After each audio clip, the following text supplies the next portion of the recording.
fois que votre campagne est créée, vous allez maintenant segmenter pour lui affecter des contacts. Donc pour cela, vous allez vous rendre dans l'outil ciblage et segmentation, juste ici. Nous allons fermer cette page dont nous n'avons plus besoin et nous allons utiliser en partie la cartographie, mais aussi les éléments à gauche de notre écran.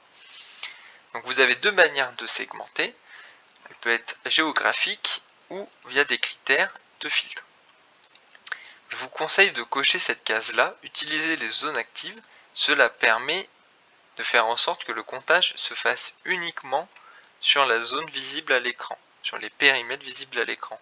Il est bien sûr envisageable de multiplier les périmètres si vous souhaitez viser une plus grande zone. Par exemple, je vais effectuer un premier comptage sans autre critère de segmentation que l'appartenance à la forme qui est à l'écran, c'est-à-dire la commune de Montpellier. Je vais lancer le calcul. Vous observez que 150 000 emails sont disponibles et 121 000 numéros de téléphone portable sont disponibles. Si je souhaite par exemple rajouter un périmètre d'une autre commune, je peux par exemple taper Castelnau,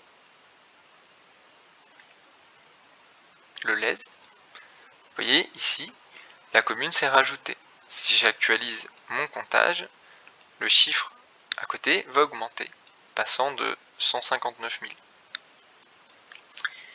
Vous pouvez bien évidemment faire des comptages par rapport à des formes géographiques que vous aurez tracées. Si vous rajoutez une forme tracée à la main grâce à l'outil sur la gauche de la cartographie, cela rajoutera une nouvelle forme. Quand vous retournerez dans l'outil de prospection et que vous effectuez un nouveau calcul, le calcul se fera sur l'ensemble des formes visibles à l'écran, c'est-à-dire la commune de Montpellier, la commune de Castelnau-le-Lez et le polygone que j'ai tracé ici. Si vous souhaitez que votre segmentation ne s'applique que sur une des trois zones, il vous faudra cacher les zones qui ne vous intéressent pas. Donc pour cela, il vous suffit de cliquer sur par exemple le polygone. Je peux le cacher ici. Je peux faire de même sur la commune de Castelnau et relancer mon calcul pour retrouver mes 151 000 contacts disponibles par email ou mes 121 000 contacts disponibles par SMS. Comme vous pouvez le constater, aucune communication n'est possible au-delà des 50 000 destinataires.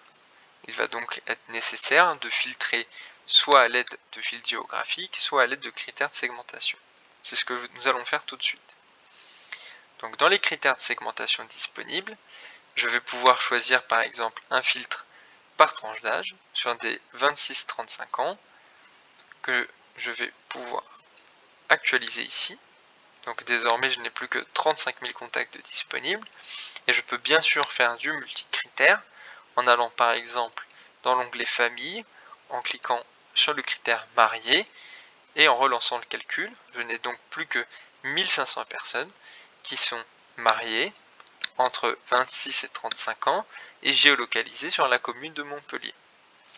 Je vais ensuite descendre, aller dans campagne et prospection, reprendre la campagne que j'ai créée précédemment en cliquant sur le bouton d'édition et affecter mes destinataires. Les destinataires ont bien été affectés, je n'ai plus qu'à exécuter la campagne.